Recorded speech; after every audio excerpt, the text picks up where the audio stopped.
नमस्कार, आप देख रहे हैं एनएमएफ न्यूज। मैं आपके साथ शबनम और मेरे साथ हैं वरिष्ठ पत्रकार पंकज प्रसून जी। भारतीय सेना की तरफ से लगातार ऑपरेशन सिंदूर को लेकर जानकारी दी जा रही है। बताया जा रहा है कि पाकिस्तान को कैसे और उसके आतंक को कैसे नस्तनाबूद कर भारतीय सेना एक बड़ी कामयाबी हासिल कर रही है। इसी बीच भारतीय सेना के जो हमारे अफसर हैं उनके चेहरे का हाव-भाव बता रहा है कि कौन विनर हुआ है और कौन लूजर रहा है, क्योंकि यहां जो दो पंच लाइन, दो जो प्रेस कॉन्फ्रेंस की गई उसमें बोली गई। पहला तो ये कि हमारा काम लाशें गिनना नहीं, हमारा काम है आतंक को खत्म करना। और दूसरा जो आज प्रेस कॉन्फ्रेंस में बड़ी बात की गई है वो है भय बिनु होई न प्रीत, यानी बिना डर के किसी से प्रेम या सम्मान नहीं पाया जा सकता। तो इसी पर चर्चा करेंगे, लेकिन उससे पहले भारतीय सेना की तरफ से क्या कुछ कहा गया पाकिस्तान की पोल खोलते हुए वो आपको सुनवाते हैं। ऑलराइट, चूंकि आपने हर बार शुरू किया श्री रामधारी सिंह दिनकर जी की कविता से, हमारे राष्ट्र कवि रहे हैं, और क्या संदेश दिया जा रहा है, तो मैं बस आपको रामचरितमानस की एक कुछ पंक्ति याद दिलाऊंगा, आप समझ जाएंगे। तो याद कीजिए वो पंक्ति जो है, विनय न माने जलधि जड़, भय 3 दिन बीत, बोले राम सकोप तब, भय बिन होए न प्रीत। तो समझदार के लिए इशारा ही काफी। पंकज जी, यहां आतंकियों ने धर्म पूछकर मारा और अब धर्म की जो हिंदू धर्म में रामचरितमानस, उसकी लाइनों को पढ़ाकर ही पाकिस्तान को बता दिया है कि कैसे डर और भय पैदा किया जाता है। ये कॉन्फिडेंस साबित करता है और कुछ नहीं। जो माहौल है, जो बॉडी लैंग्वेज है भारतीय फौज का, जो कॉन्फिडेंस वो बता रहे हैं, इसी से पता चलता है, पूरी दुनिया देख रही है कि एक देश है जो पूरे सबूतों के साथ, फैक्ट्स के साथ बता रहा है, तस्वीरें जारी कर रहा है कि हमने ये मारा वो मारा, और दूसरा क्या कह रहा है कि हमारे ही देश की मीडिया की काट छाट कर एक क्लिप दिखा रहा है। और जब वहां के जर्नलिस्ट पूछ रहे हैं, पाकिस्तान के जर्नलिस्ट अपने सेना से पूछ रहे हैं कि सबूत कहां है, तो वो क्या कह रहा है, ट्रस्ट मी ब्रो, मेरे पे विश्वास रखो ब्रो। ऐसा होता है क्या? भारत की जो सेना है वो हर वो टारगेट बता रही है बाकायदा वीडियो से और ग्राफिक्स इमेजेस से कि हमने ये मारा है, और पूरी दुनिया स्वीकार कर रही है। और पाकिस्तानी फौज से पूछा जा रहा है कि सबूत कहां, तो वो क्या कह रहे हैं, सोशल मीडिया देख लीजिए। अब बताइए, सोशल मीडिया देख के सबूत मानेगा? ये हाल है। तो पाकिस्तान के पास बचा ही नहीं है कुछ दिखाने के लिए। क्या दिखाएगा? अपने यहाँ एयरबेस में हुए गड्ढे दिखाएगा, आतंकियों के ठिकाने नस्तनाबूद दिखाएगा, ये दिखाएगा कि हम पाकिस्तानी सेना कैसे आतंक को प्रोटेक्ट करने में यहाँ लगी हुई थी। चलिए, इसी के साथ साथ एक दूसरी बाइट, कैसे एयरबेस हमारे सुरक्षित है। पाकिस्तान की तरफ से झूठ फैलाया जा रहा था कि हमने भारतीय एयरबेस को निशाना बनाया, लेकिन यहां भी पाकिस्तान का झूठ भारतीय सेना ने एक बार फिर बेनकाब कर दिया। क्या कुछ कहा गया, सुनवाते हैं। And emphatically state that all our military bases, all our systems continue to remain fully operational and ready to undertake any future missions should the need so arise. Pankaj ji, साफ साफ कहा जा रहा है कि भारत का बाल विवाह का पाकिस्तान नहीं कर पाया और वहां झूठ फैला रहा है। नहीं, हमारे सभी एयर बेसेस फुली ऑपरेशनल हैं, काम कर रहे हैं। हमारा सारा रडार सिस्टम काम कर रहा है। हमारा पूरा का पूरा एयर डिफेंस सिस्टम जैसे पहले था आज भी वैसे ही है। कहीं एक रत्ती भर भी खरोच नहीं आई है। और दूसरी तरफ पाकिस्तान क्या अफवाह फैला रहा था, जितने भारतीय शहरों के नाम उन्हें याद थे वो सारे नाम ले लिए कि हमने दिल्ली को मार दिया, मुंबई को मार दिया, तो सूरत को मार दिया, चंडीगढ़ को ध्वस्त कर दिया, लुधियाना कर दिया। वहां के लोगों ने कहा कि सबूत, तो फिर से वहां की आर्मी कह रही है कि पीपीटी देखिए हमारा, पावर पॉइंट प्रेजेंटेशन। बोला वो पावर पॉइंट प्रेजेंटेशन तो देख रहे हैं हम, 10 क्लास का बच्चा भी इससे बढ़िया बनाता है, लेकिन सबूत दिखाइए ना, कोई वीडियो हो, कोई फुटेज हो, कोई इमेज हो, कुछ भी दिखाइए। तो वो कह रहे हैं सोशल मीडिया देख लीजिए, और वही पाकिस्तान का सोशल मीडिया जो खुद वो ही बना रहे हैं वही फैला रहे हैं। ये हाल है। हमारे यहाँ कहीं कोई किसी तरह का नुकसान नहीं हुआ है, और पाकिस्तान के नुकसान की खबरें इंटरनेशनल मीडिया दिखा रही है। CNN हो, स्काई न्यूज हो, अल जजीरा हो, चाहे दुनिया के किसी ऑस्ट्रेलियन न्यूज एजेंसी हो, अरबियन न्यूज एजेंसी हो। कल अल अरबिया पे मैं देख रहा था कि उनके नूर खान बेस की तस्वीर दिखा रहे हैं, लाहौर में क्या हुआ है, लाशें दिखा रहे हैं। हमारे यहाँ क्या हुआ? सब कुछ ठीक ठाक, सब चंगसी।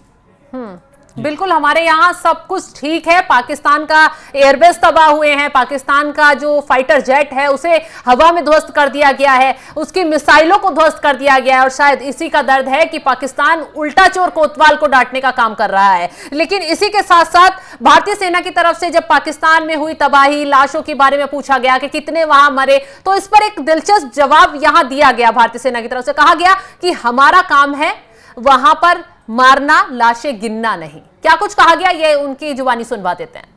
Well, to start with, our aim was not to inflict casualties, but in case there have been, it is for them to count. Our job is to hit the target, not to count the body bags. तो पंकज जी सुन लिया, ये लोग कह रहे हैं कि हमारा काम बॉडी बैग गिनना नहीं है, वहां लाशें गिराना है आतंकियों की। हमारा काम, our duty is to hit the targets. जो हमें टारगेट दिए गए हैं हिट करते हैं, और उसके बाद क्या हुआ उनका, कितने लोग मरे, क्या जान माल का नुकसान हुआ, डेड बॉडी वो गिने, हम अपने टारगेट को अचीव करते हैं। और ये जो था ना, ये कॉन्फिडेंस, मतलब कि जो हॉल था जहां पे ये प्रेस कॉन्फ्रेंस हो रहा था, बस लग रहा था कि किसी सुपर डुपर एक्शन फिल्म का हम हिट डायलॉग सुन रहे हैं। जो पंच था, जो बोलने का तरीका था, जो एरोगेंस था, लग रहा था कि हाँ भारतीय फौज है। और ये डायलॉग, मतलब ये बयान सुन के, डायलॉग तो नहीं था, ये बयान सुन के मतलब सचमुच भारतवासियों का सीना 56 इंच का हो गया उसने। बिल्कुल पंकज जी, क्योंकि जिस तरीके से लगातार ये कहा जा रहा था कि पाकिस्तान जो है बरगलाया हुआ है, माहौल बना रहा है, गीदड़ भौंकी दे रहा है, पाकिस्तान से जब पूछा जाता है कि भाई आपने क्या पलटवार में क्या किया, तो उसके पास सबूत नहीं, सिर्फ झूठे बयान है। और ये है कि भारतीय मीडिया में क्या चल रहा है, क्या नहीं चल रहा है। इंटरेस्टिंग बताऊं, पाकिस्तानी आर्मी ने प्रेस कॉन्फ्रेंस किया, हाँ, और उन्होंने एक वीडियो क्लिपिंग्स दिखाई कि देखिए हम कैसे मार के गिरा रहे हैं उनके फाइटर जेट्स को। हाँ। और वो एक वीडियो गेम्स की वीडियो क्लिपिंग थी। बाद में इंटरनेशनल मीडिया में इतना उनका खिल्ली उड़ा कि भाई ये तो बच्चे खेलते हैं, वो लेजर बीम वाले, वो उसकी पीपीटी दिखा रहे थे कि देखिए हम मार के गिरा रहे हैं। और एक तो फैक्ट चेक में झूठा निकला, ट्विटर की तरफ से जो फैक्ट चेक किया गया उसमें पाकिस्तान का झूठ पकड़ा गया। हर तरह से देखिए, वो दो ही चीज दिखा पा रहे हैं, या तो न्यूज क्लिप, हाँ, या इस तरह के वीडियो गेम्स, या सोशल मीडिया पे जो अफवाहें चल रही है वो। बिल्कुल। और पाकिस्तान में कैसे बर्बादी भारत ने जब हमला किया देखने को मिली, पूरी दुनिया ने देखी, ये भारतीय सेना ने पूरे गर्व के साथ बताया। चलिए ये भी सुनवाते हैं कि पाकिस्तान में कैसे टारगेट जो है अचीव किए गए। जो दुर्दशा कल आपने पाकिस्तान एयरफील्ड्स की देखी, और शायद आज भी एयर मार्शल भारती की प्रेजेंटेशन में, हमारी एयरफील्ड्स हर प्रकार से ऑपरेशनल हैं। यही नहीं, पाकिस्तान के ड्रोन्स और वेपनाइज्ड यूएवीज से की गई हमलावर कोशिशें भी इस ग्रिड के कारण नाकाम हुई, और जो बचे कुचे ड्रोन्स थे उन्हें हमारे शोल्डर फायर्ड हथियारों से मार गिराया गया। मैं यहाँ पर अपनी बॉर्डर सिक्योरिटी फोर्स की भी सराहना करना चाहता हूँ। उनके डायरेक्टर जनरल साहब से लेकर बॉर्डर पर तैनात बीओपी पर पहरा देने वाले आखिरी जवान भी हमारे इस अभियान में बढ़ चढ़कर शामिल हुए, और बहुत बहादुरी से उन्होंने हमारा साथ दिया। उनके काउंटर अनआर्म्ड सिस्टम्स भी हमारे इस मल्टी टियर्ड एयर डिफेंस ग्रिड का हिस्सा थे, जिसके कारण पाकिस्तान की नापाक हरकतों का विनाश किया गया।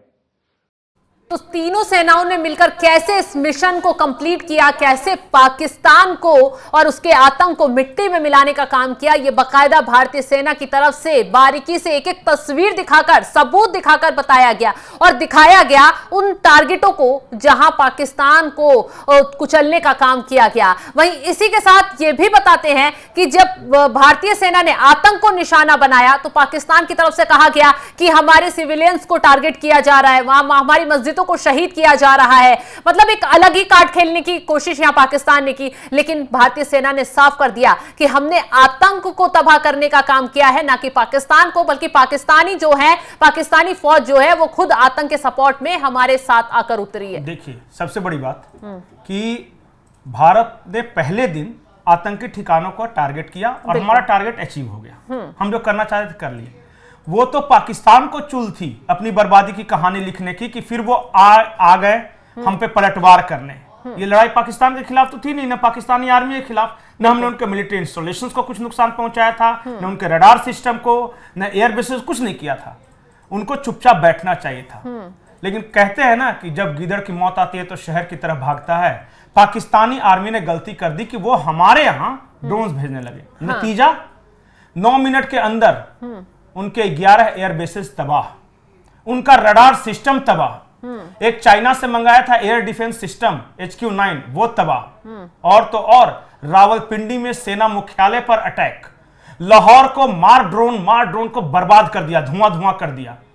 जहां उनके न्यूक्लियर आर्मामेंट्स रखे हुए थे छुपा के, उस गुफा के दरवाजे में हमने अपनी रॉकेटें दाग दी और अभी तक भूकंप के झटके महसूस हो रहे हैं। इसलिए कहते हैं कि आदमी को अपनी औकात से ज्यादा न बोलना चाहिए और न अपने से ज्यादा ताकतवर से लड़ना चाहिए। जी बिल्कुल सही कहा पंकज जी आपने। तो भारत को आंख दिखाने की कोशिश की पाकिस्तान ने, तो भारत ने उसी लहजे में जवाब दिया है। फिलहाल तो युद्ध जैसी स्थिति बनी थी, हालांकि भारत की तरफ से कोई युद्ध अभी छेड़ा नहीं किया। अगर युद्ध होता तो शायद पाकिस्तान इतना बोलने लायक भी नहीं बचता।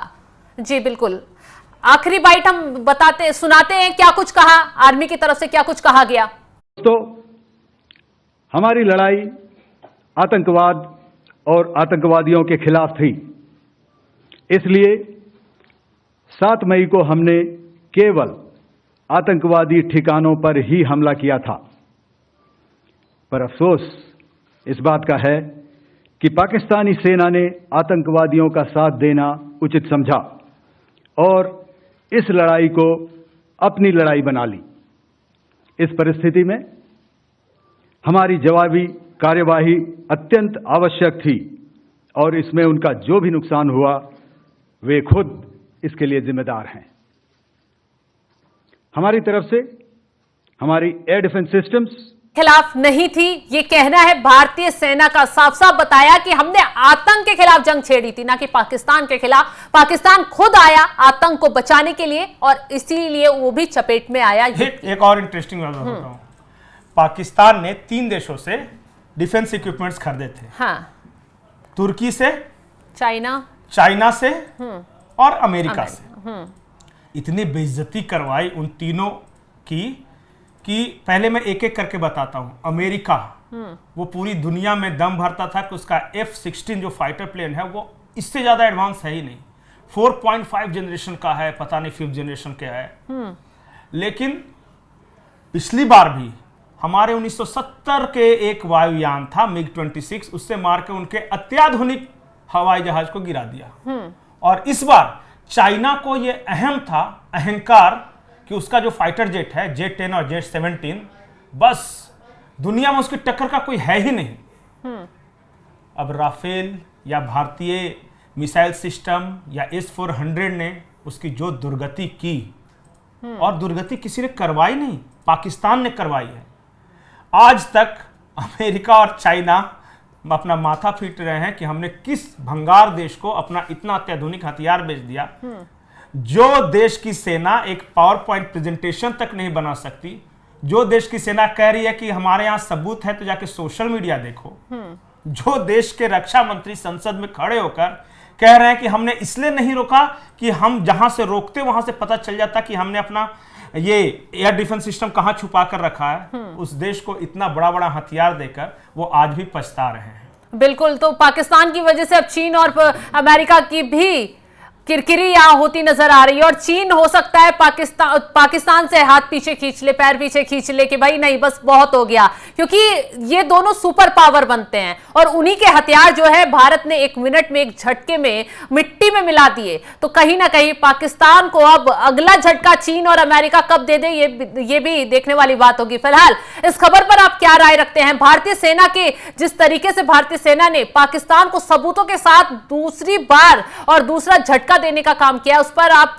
अपनी राय कमेंट कर जरूर बताएं और तमाम खबरों के अपडेट के लिए आप जुड़े रहें हमारे साथ। नमस्कार।